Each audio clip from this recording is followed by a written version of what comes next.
Hello guys, welcome back to another video. তো এই ভিডিওতে আমি আসলে বেসিক্যালি অ্যানিমে পোর্টাল যে একটা ওয়েবসাইট আছে সেই ওয়েবসাইটকে আমি বেসিক্যালি এক্সপোজ করব। তারা যে কত বড় ফ্রড আর স্ক্যাম আর্টিস্ট। একটা ফেমাস ইউটিউবার আছে, ফেমাস মানে এতটা ফেমাস না, কিন্তু সে বাংলাদেশি অ্যানিমে ইউটিউবার।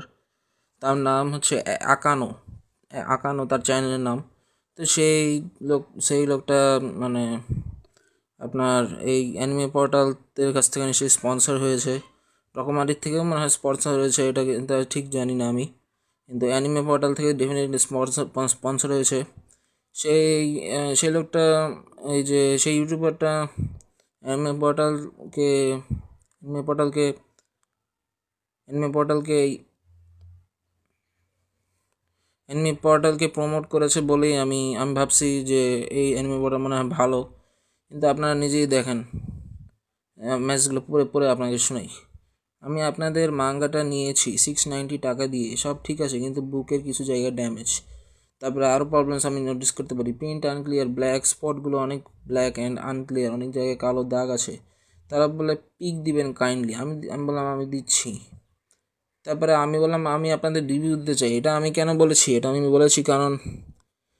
বলেছি এটার কারণ হলো যে তাদের এখানে আমি একবার রিভিউ দিয়ে আমি পরে দেখি আরও অনেক সমস্যা, ওগুলো আমি বলতে চেয়েছিলাম, কিন্তু আমি ওগুলো বলতে পারিনি দেখে আমি ওটা ডিলিট করে আমি আবার একটা রিভিউ দিতে চেয়েছি। এখন পর্যন্ত আমি আর একটা সিঙ্গেল রিভিউ দিতে পারছি না। ওরা বলে সরি, আমি টিমকে ইনফর্ম করছি। আচ্ছা, টিমকে ইনফর্ম করলে আমার লাভটা কী হবে? আমার টাকা তো চলেই গেল।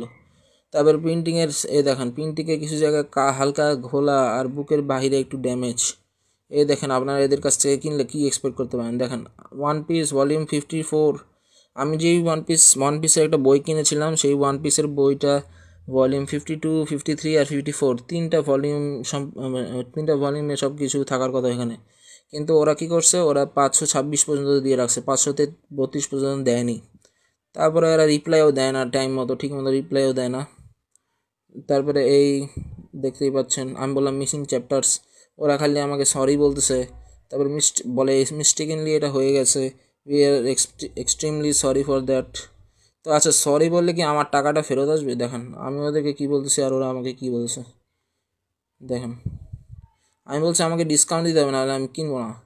তারপরে এরা আমাকে বলে ডিসকাউন্ট অফার নেই। তারপরে এদের অনেক সমস্যা, দেখেন আপনারা নিজেই একটু পজ করে পড়ে দেখুন। তো আমি এদের কাছে বেসিক্যালি রিফান্ড চেয়েছি, পার্সেল রিফান্ড চেয়েছি, 6টা চ্যাপ্টার কমের জন্য রিফান্ড চেয়েছি, অনেক সমস্যা। রিফান্ড চেয়েছি কিন্তু ওরা রিফান্ড দেয় না।